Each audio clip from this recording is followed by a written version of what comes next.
Hello and welcome to Life as It Is with me, Dora Middleton. In this segment, I would like to talk about mega churches. And the reason why I would like to touch on that subject is because of everything that's going on in the world today. And to give you a little bit about religion and myself, I grew up in church. My whole family basically attended the same church. So we had a pretty big church, and we took up both sides of the church and half of the middle of the church. Just my family, cousins, uncles, aunts, nieces, nephews, you name it, children. We took up most of the church, and we were in there, okay, every Sunday, faithfully. And then most of us was in there in midday services as well. Okay, so I guess my question is, when it comes to mega churches, do they really know their members? How much do they know about the members? Because the churches I have attended, the church that I grew up in, you could call your minister if you needed prayer or if you needed help, and he was right there. You can't do that with mega churches. And I've heard people talk about how you can't even reach your minister, basically. And it's like you're attending this big church and you're just there with thousands of other people, and your minister knows nothing about you. He doesn't know anything about your family. And it's like with the mega churches, they don't try to know anything about you or your family or your situations. You can't call on your family. On that mega church if your family's sick. Because how are you going to reach them? You know, I'm used to the close relationship with the minister that I had growing up and even as an adult, all the way until he passed away. And that's what made me start looking for a new church home. Because when I moved back to my hometown, I found out he had passed away. And I decided I was going to go to a different church. So I started to search around. But even if I go further back than this, when I actually left my hometown and because I've lived in two different places. I've lived down south and I've lived west. Okay. And down south, when I was looking for a church home, I was calling around because I wanted to be a visitor one Sunday. And I can remember asking the lady that answered the phone some questions. And I asked her, okay, on Sunday, would it be hard finding a place to sit? What time would church start? What would I have to do when I come in there? Because I don't want to be in the wrong place and try to sit somewhere I'm not supposed to sit. She said, oh, that wouldn't be a problem because in this church, you are seated according to what you donate, how much you put into the church. And I couldn't believe what I heard. I was like, I had never heard of anything like that you sit according to how much you pay. I had never heard of that. Okay, so I knew right then that wasn't the church for me. And then when I was living out west, I was told, okay, well, there's a little fee to attend this church. And I'm like, what kind of fee? God can't be in a church where you have to pay to get in, and I'm like, oh, wow. Okay. So then I also attended another church where when you walked in, this was out west, you met the minister's Rolls Royce shining in the sun. Then you come through the church and the minister literally had the biggest diamonds on all 10 fingers that I had ever seen. And I sat there and I listened to the sermon, but everything was about money, money, money, money, money. And I know I gave money about 5 times that day. That plate just kept coming around. And I'm like, oh, okay. So this church is also about money, okay? Because the whole conversation was strictly about money. So that goes back to what I was saying when my question is, how many people feel comfortable with the mega churches? That's the question I have. Are we really comfortable with these new age ministers here? Because it just seems like there's no personal relationships with the members, unless you have a lot of money to donate. Then you might have that one-on-one. But if it's just like everyday people, it just seems as if you won't get to talk to that minister if he's needed for some reason or another in your life. Okay. And that's what I'm not comfortable with. There might be times where you want counseling with your minister for some reason or another. But with these mega churches, I don't think you're going to get that. And that is just what just keeps me thinking like I can never be a part of a church like that, because I was not brought up to be a part of anything like that. I like the closeness of the members and the minister, and you don't get that in the mega churches. But anyway, that's some of the things I wanted to talk about. Okay, so I will be taking a quick break, and I will be right back. Hello, and welcome back to Life as It Is with me, Dora Middleton. And in today's segment, I've been talking about mega churches and how I feel about mega churches or big churches in general. Okay, I would like to also touch base on the fact that, with these mega churches, I believe that they've made, and I'm not going to just say I believe that they've done this, but from what I've talked to other people about, when I've had conversations with other people about church, they've begun to shy away from going to church because of the fact of how these mega churches are handled. You see these big ministers, and when was it a necessity for a minister to have a private airplane? Why would they need a private jet? Okay, number one, that's something that sends a red flag up to me, because why do you feel you need this?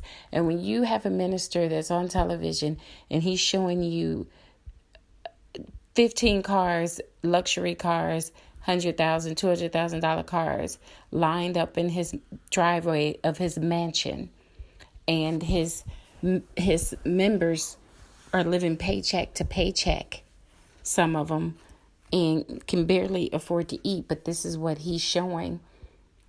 And then he's talking about not only that mansion, 2 or 3 others he has in different states, and how he travels the world and takes trips with his family or his wife. Okay, and then his members are suffering. That's what I'm trying to get an understanding about. And it hasn't been just one minister at one mega church, and I'm not mentioning any names. I'm talking about quite a few of them with things like that. And I've watched interviews with their members to where some of the members that used to attend these churches no longer attend, because it seems like it's just a money thing. And I can recall watching one interview with one of the ministers that said, well, when you get paid, you shouldn't pay anything first. Don't pay anything, but pay your tithes first. Okay. Let me tell you why I have a problem with that. God didn't say when you had to pay your 10%. He didn't say it had to be before you paid your rent, before you paid your car note, your utilities, and bought food for your children to eat and yourself. Okay, it took, or before you had to get your medicine for your health.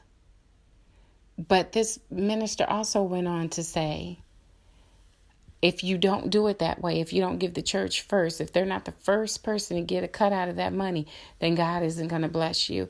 Who are you to say who God is going to bless? And that right there threw me that day. I said, oh, I can't with these people. Because matter of fact, if you want to give 10% of something, you can give your time. You can give your time. Okay? If you want to do something, you can give your time. If you can't afford to give the money, then give the time. Help the homeless. Go out and mentor boys or girls that is in need of something like that. But when someone tells you, okay, I don't care, basically, in other words, if you're homeless, hungry, or without your medicine, without an automobile to get you to A to Z to get to work, then you're not going to be blessed. I have a problem with that. And that's why I believe that so many people today has started to move away from religion, because of all of these mega churches. They're not like they used to be. Back then in the day, they cared about their members. People love their ministers. They're the first lady of the church. They love them. Okay. It was like one big family. But now it's like it's what you can give them. If you can't give, then keep it moving. They don't have anything for you. And then when you see these same ministers in these movies, playing in these movies, and come on now, there should be a line that you draw. Okay, a line should be drawn.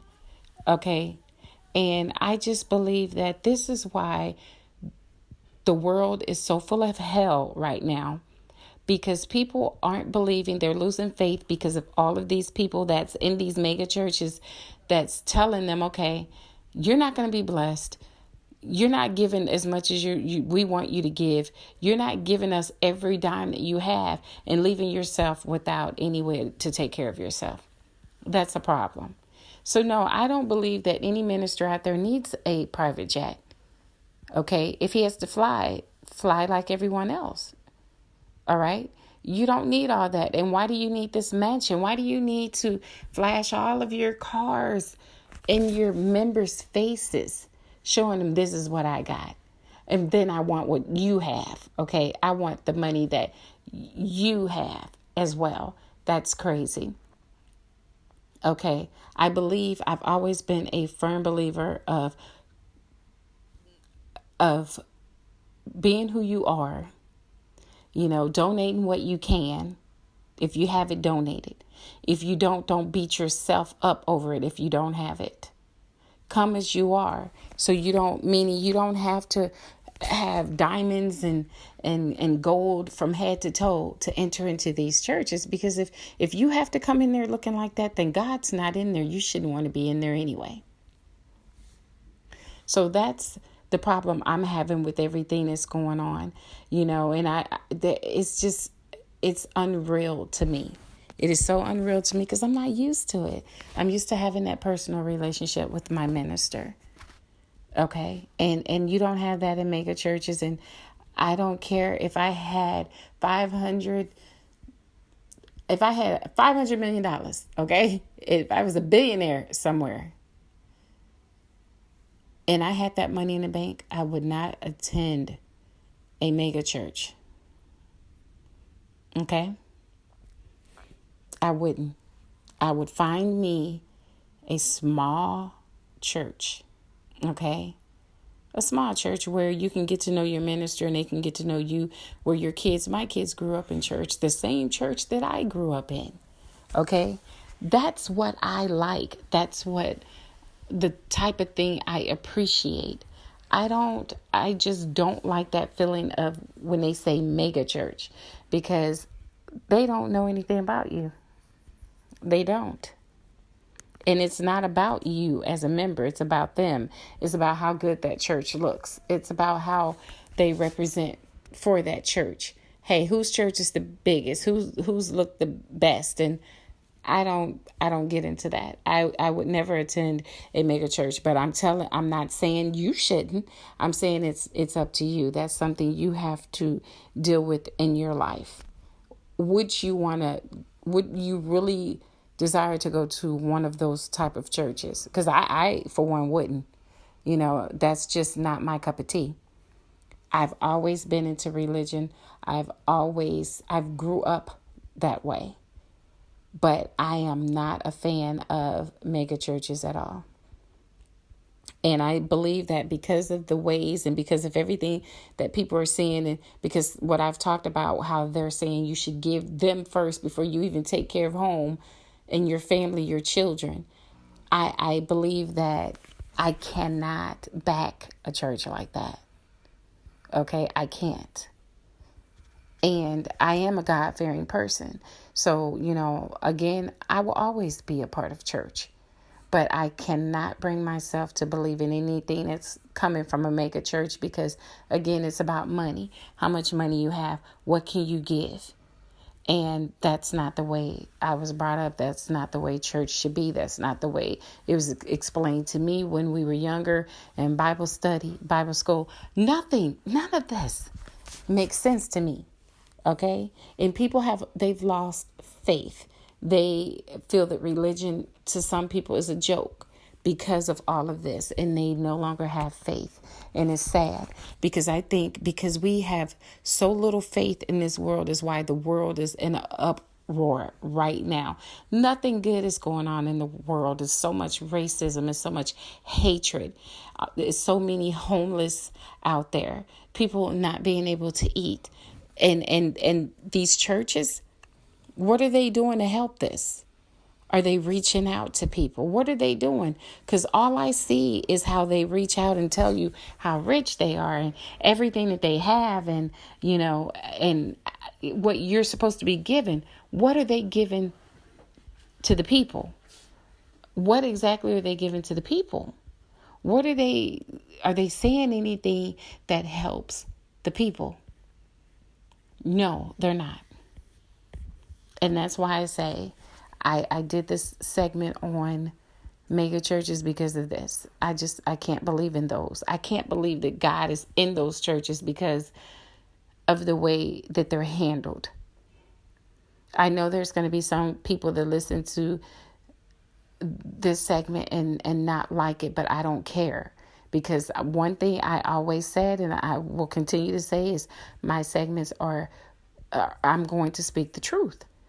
And if someone out there does not like my truth and what I feel about what I'm talking about, my opinion, then you don't have to listen, okay? You really don't have to listen. I'm not trying to disrespect anyone. I just want to be honest about how I feel about the mega church.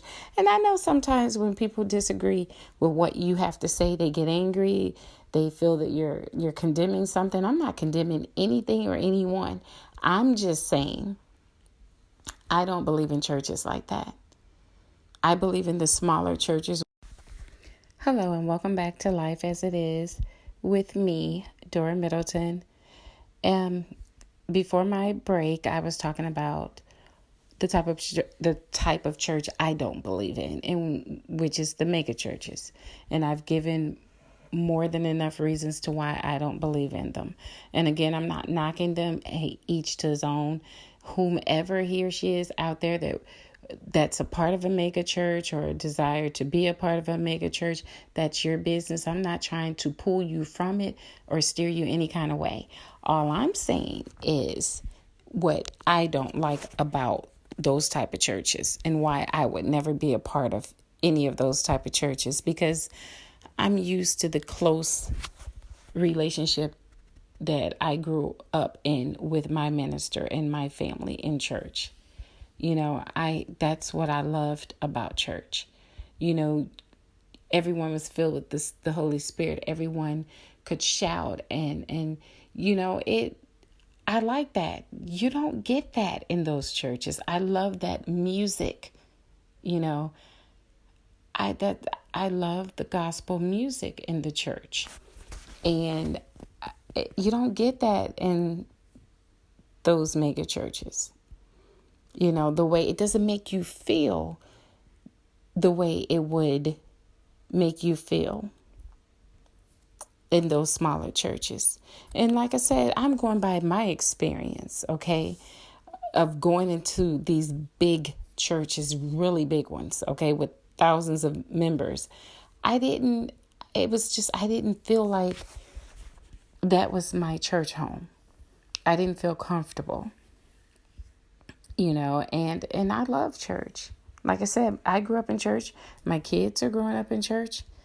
Even my adult children, we love church. I love to hear the minister, the sermons, but it just seems like every time I go to a bigger church like that, the sermons are about what they bought, what they might have bought, their wives might have bought, how they just bought this big luxury car and how this is how God blessed them. That's why they have so many cars and so many houses, because they are obedient. They give the church the money before you do anything else with it. And that's the same line that they all use. Their paycheck, when it's cashed, it goes straight to the church. Listen to me, and I'm being a single mom. When I cash my paycheck, I'm paying my rent, my mortgage, my bills, my car notes, my utilities. I'm buying food for my children. I'm going to get what I need from my household. Okay? Because I'm still going to give what I need to give to the church. But I'm going to take care of me, okay, and my family. Because there's no guarantee out there that if you give all your money away to these big ministers that's demanding that it's done that way, are they going to pay your rent, your mortgage, your utilities, pay for your medicine? No, they're not. They're going to tell you, most of them, that they don't have it. The church doesn't have it. Okay? So you're going to be left out. You're going to be left out in the cold. You're going to be homeless. Your kids are not going to have a place to lay their heads. And I'm not for that. So I'm going to, my relationship with God is good. Okay? And God knows where my heart is. He knows I give. He knows that I'm obedient. But I cannot be a part of the way that they teach things in those churches. Okay? You should make sure that your members are okay, that they have a roof over their head and a hot meal on the table for them and their children. But it seems to me like the church just wants that money when they send that collection plate around 5 or 6 times a day, every Sunday. Every Sunday, it's just repeating about 6 times. It's coming back around. And don't get me wrong, I'll still stick money in there, plus my regular tithes, okay, when I've gone to churches like that. But I just cannot get off into that. I will speak to anyone about religion, and I will tell people I love the Lord. I am a child of God. I don't mind giving. I don't mind helping anyone. If anyone ever tells me they need help, if I have it to give, I give. Okay? If I see a person holding up a sign on the street, I give. I don't care what they're going to do with it because I know I'm giving it out the kindness of my heart. Okay? And that's how I am. But I can't. I really believe that people are giving up on religion because of what they're seeing on television, how these ministers are making things look like it's all a money thing, like nothing else matters but how much money they can bring into that church or what high-end item they can purchase. While the members, some of them are struggling to feed their families, to buy their kids medicine, to keep their lights on and keep their cars running so that they can get to that job where they're living paycheck to paycheck. That's what you see. And that's what I don't like. There is absolutely no reason to why you should be going to a place that's demanding you to do all that first rather than take care of yourself, home, and your children. Because God he didn't strictly say that I don't want your time, I just want your money. No. You give. And if you have to give in your time, then give that. And if you don't have that 10% in money to give, then give your time. Give your time. Help someone. Like I said, go and help feed the homeless. Go help clean up your neighborhood or whatever you might need to do in your neighborhood. I mean, just do something. Go help children that has no one. You know what I'm saying? You can do that way. Why does it have to be that if they don't give you money, then you won't be blessed? God didn't tell them they won't be blessed. He speaks to all of us. And when did he come and tell you to go tell his people that they won't be blessed?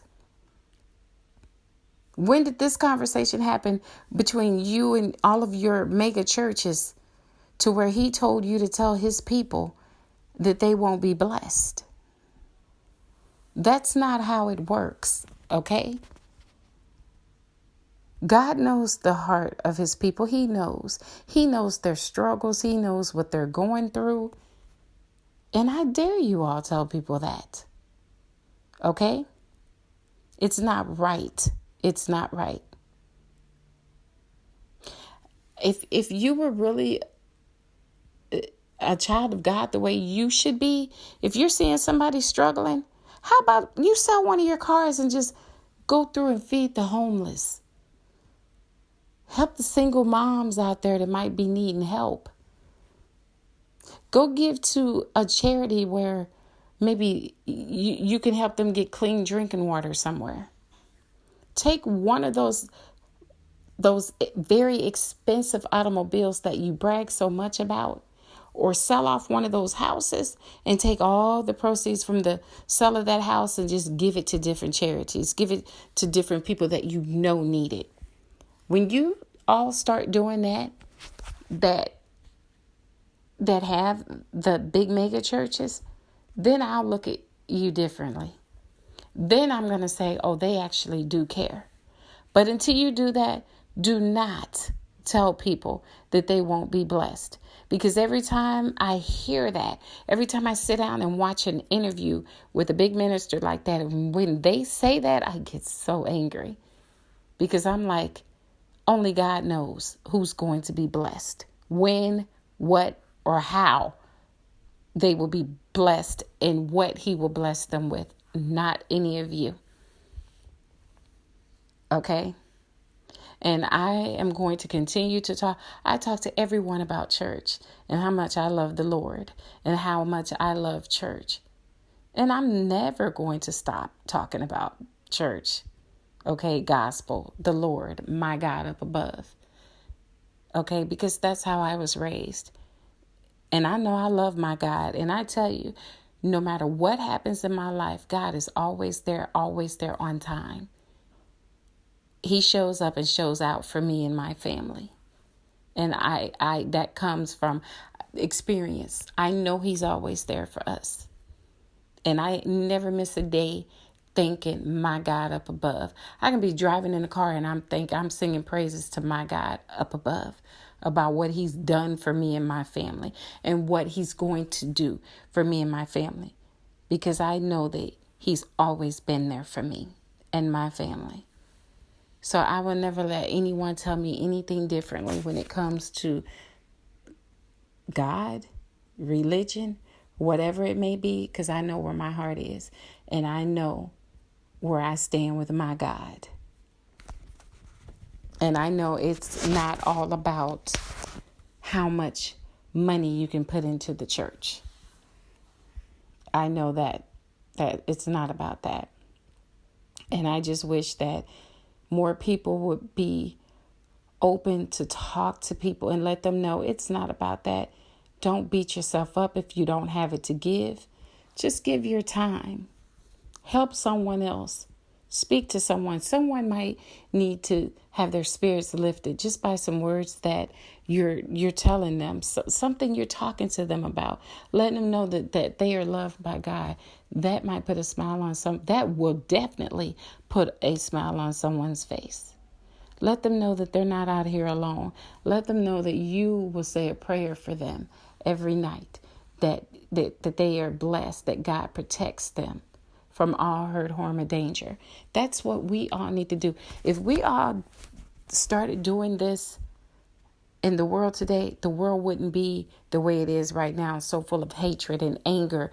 People killing, it's so many kids missing right now. It's ridiculous. People killing each other for getting over in front of another car. Okay, you're driving the way you should be driving. You're using your signal and you're getting over, and this person is so angry. And Satan is running so rapid out there that they may pull out a gun and shoot through your car.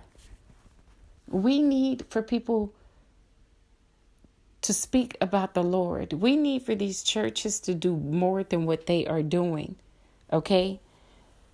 Stop letting politicians come to your church and use your members as a way to try to get you to vote a certain way. Stop it. Okay? That's not right. It's not right at all. And you know that your members are going to follow you because guess what? You're their minister. They feel they should follow you because you're not going to steer them the wrong way. You're not going to have them do something that they're not supposed to. At least that's what they're thinking. But I don't think you should be out here mixing politics with religion. with church. You shouldn't be out here doing that. Let people make their own decisions. Don't, as a preacher, don't allow these politicians to step into your church and tell you to have your members vote a certain way. Let these people vote the way their heart has them to vote. Don't vote because of race. Don't vote because this person and that person says, well, they're going to do this and they're going to, it would be pretty good if you vote this way, because then this law can be passed or this and that. And then stop it. Okay. Let people vote the way they need to vote. Look into their own heart and vote for the person that they think is best for the job, or for the situation that they think will help them and the other people that needs to be helped. But it's so many people out here using religion and people within the church for their own selfish reasons. Is sickening. Okay, it's really sickening. And people, we need to get it together. This is why it's so many fires, there's so many floods, there's so much hell, there's so much havoc, because God is not happy. He is not happy because of all this nonsense that's going on in the world today. And until you all out there, everyone figures out what they are doing wrong, it's only going to get worse. It's not going to get better. Nothing is going to get better until people find their truth and understand where they're going wrong and want to make a change. And like I said, until you understand that what's happening out there is wrong, you won't ever be able to straighten it out, because you're not going to be a part of trying to straighten it out, because you don't believe there's anything wrong.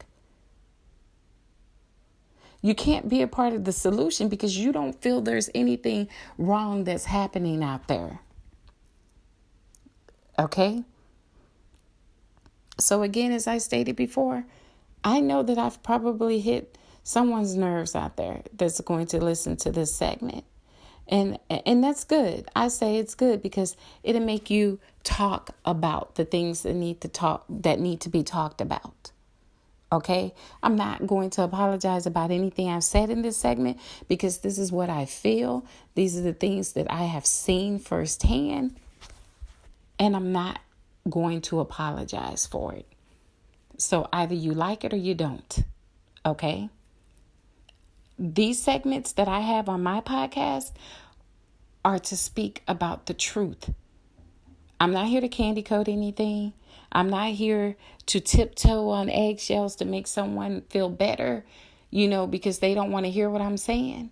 No, I'm not here for that. I'm here to give you the straight truth, whether you like it or not. That's why I call my segment Life as It Is. Okay? So I would like to thank you all for joining me in this segment of Life as It Is with me, Dora Middleton. And again, feel free to leave me an email or a message. You can reach out to me if there's something that you want to talk about that I haven't talked about yet. Feel free, because I will get back with you. And again, I read all of the emails that I get. Okay. And there's no subject that I won't talk about. So feel free to reach out to me. Okay. But until next time, again, thank you for joining me, Dora Middleton, in Life as It Is. Take care.